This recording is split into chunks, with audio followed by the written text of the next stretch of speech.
good morning and welcome to Coffee with the Pastor. We're looking at the life of Abraham in Genesis. We're in Genesis 12, and we have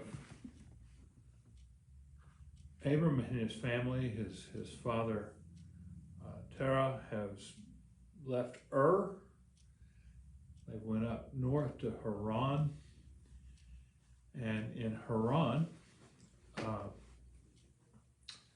God calls Abram to go into the land of Canaan. And so he's been called to go to a place he's never seen. He's been called to go there, involve the unknown, but it also involved a promise that Abraham was going to be blessed and that through all peoples through him would be blessed. And we have mentioned that the three major religions in the world today all go back to Abraham. Judaism, Christianity, and Islam all look at Abraham as the father of their faith. And in verse 4 of chapter 12, it says, "So Abram went." His father has died, but he leaves his father's household, some of his brothers and all there. And he goes, and so Abraham went as the Lord had told him, and Lot went with him. Lot's his nephew. Abram was 75 years old when he set out from Haran. He took his wife Sarah, his nephew Lot, all the possessions they had accumulated, and the people they had acquired in Haran. And they set out for the land of Canaan, and they arrived there. And that's an interesting word, and all the people they had acquired. And we presume this may be servants, but it may not have been. It may have just been some people who wanted to go, kind of like the old wagon trains in the Old West here in America. Maybe there were some folks that just decided, hey, you're going to a new land. We want to go with you. And so they go there. And Abraham goes, and he goes to a place that will later be called Shechem. And then Abraham notices something. He's been promised this land, but he knows that the Canaanites are there.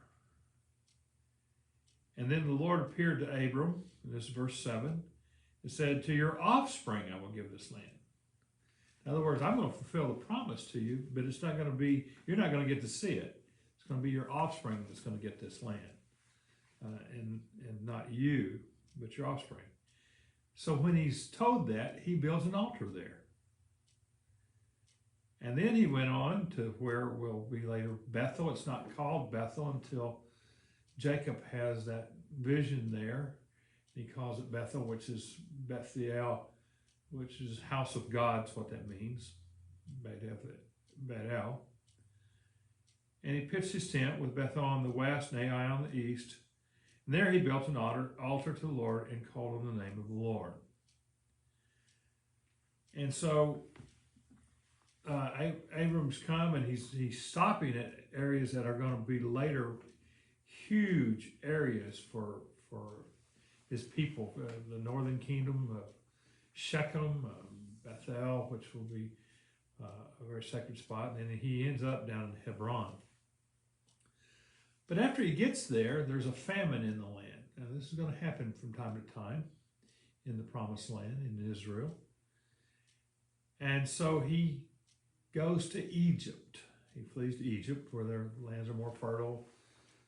They have the Nile River running through, so there's always vegetation around. So he takes his livestock and moves down to Egypt. Now we think about Abraham being this great man of faith. He is the father of our faith. He believes God. He does the things that God tells him to do. He's commended for his faith. And yet he has his moments. In Egypt, he had a moment. Now, he's married to Sarai at the time, Sarah. And she is his half-sister. But she's also his wife. Apparently she's very beautiful. And he tells her, he says, "Don't tell people I'm your husband. tell people I'm your sister, which technically wasn't a lie, but it really was. And so Pharaoh heard about how beautiful it was, saw her, and actually brought her into his harem to be, he wanted her to be one of his wives. But then God intervenes, and God starts causing all kinds of calamities on there till he figures out, hey, that happened when Sarai came into my household, my palace. Something must be up. And he figured out that Abram had lied to him, and so he basically escorted Abram out of the country. Which I think, not that we should ever rejoice when people do wrong, but I think it ought to give us some comfort that the guy who was considered the friend of God, the guy who had great faith in God, commended for his faith, had some lapses too. And maybe, and in fact, I know you have had lapses, and you've had times when your faith has not been strong. You've had times when you've not practiced your faith of doing the works that God wants you to do. Well, good news, it's not over. God still uses Abram. He's still going to use him in a mighty way. Still going to bless everyone. The promise is going to go through his line. And so I think that's something we can look at today for our own selves. We may have our times where our faith is not as strong, or where we don't practice the things we should be doing with our faith. We don't quit. We just keep going, and we just get right back and believing God, get in a relationship with him. And that'll be my blessing for you today is keep the faith. Do what God has told you to do, just like Abram did. And I think you'll have a great life and a great day. Blessings to you.